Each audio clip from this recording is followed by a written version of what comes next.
play against each other a lot, we're also going to see a very large character against a zoner. And very large characters against zoners, as you know from playing Waltz, that's is a little bit of a yikes. It's a huge yikes for the most part. It's not impossible, like, Junk's shown it.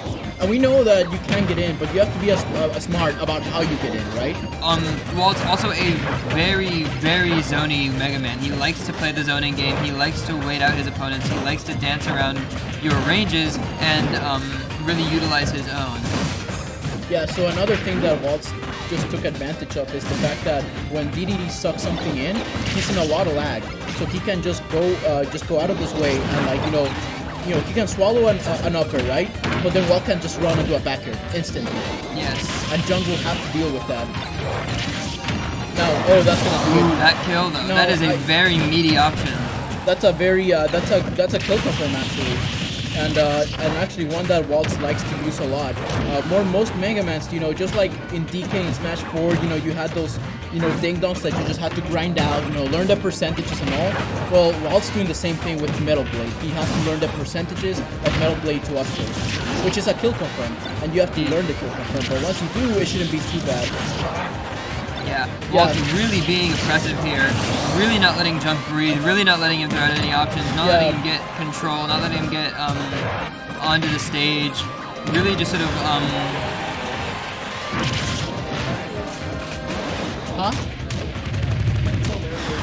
Yeah, this is a very really shows how strong Megaman is in hands that are zoning with him rather than trying to play him more like a traditional character, as well as simply how good or comfortable Waltz is on Megaman.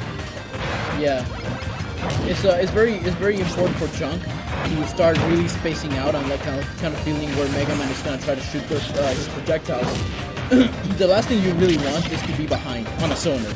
Yes. Because a zoner really excels at, like, making sure that you never get in, but also making sure that you're behind for most of the stock. Yeah, Zoner lives in whenever you are behind and whenever you are scared. So it's important to still be just as confident in yourself as you were whenever you first started, and to really try your best not to get behind. Because once you're behind, you start to get scared because you start to get into desperation mode, and then you end up in a situation like this where you're getting too stocked by Waltz.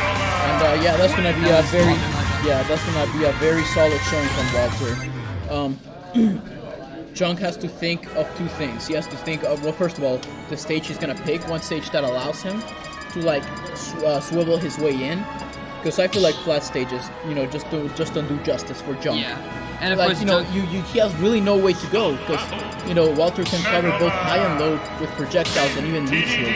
But at the same time, what Junk needs to start doing, going forward, is he has to start basically shielding and sort of like predicting where Walter is gonna try to shoot his projectiles. Because once Walter zones him out and has the lead and is punishing Junk for getting in pretty unsafely, it's gonna get really hard for Junk. Yeah. And of course, and to sort of show, I guess part of Junk's strategy is trying to go for some of these edge guards when he has the opportunity to. Going to Yoshi's story where he can get the two frames, or he gets better ledge traps with his dash attack. He's going to try to stick to his game plan and just sort of play it better. And at the moment, it seems like that is not working as it is as well. Oh, that's a bad roll from Junk. That's going to get punished by Waltz.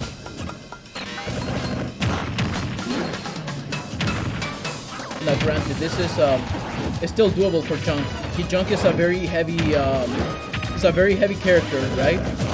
But at the same time, he also has very early kills. I can think of maybe killing from the top, but at the same time, he has to make sure that Waltz just doesn't catch him on his jump, because that's one thing that Waltz is really good at. If he sees you trying to jump forward, he will have options that cover that option. Indeed, Megaman has options that cover really everything, and it's important to sort of keep that in mind that you really do need to mix up whatever you're doing, or you're just going to end up having that happen. Yeah, that get-up attack going to be covered by Full Smash from Waltz. Pretty much everything that Waltz has is disjointed and a projectile, which is good for Junk because it means that he can swallow a lot of stuff, but it's also bad for Junk because it means that he doesn't have the disjoint advantage anymore. Well, you also have to remember that even swallowing projectiles is a very risky thing because he's in a lot of end lag after swallowing anything from Megaman. Megaman has the speed to like shoot a projectile. Junk swallows, and like he's such end lag that Megaman can just like run and do something like back air. And if he's at a hyper enough percent, that's a stock for Waltz. Indeed. Oh, Ooh, that's gonna kill. Good beefy up B from Junk. Yeah, let the up Bs go down. Yeah. Now, very interesting, of course. Megaman, Megaman's still living like at 63, and Junk is at 149. This just cannot be good for Junk. No, it's not necessarily insurmountable. Smash is one of the games where setups are very easy, especially if you get something. Oh, but that was an SD from Junk. Like that. There's also the fact that he swallowed Waltz,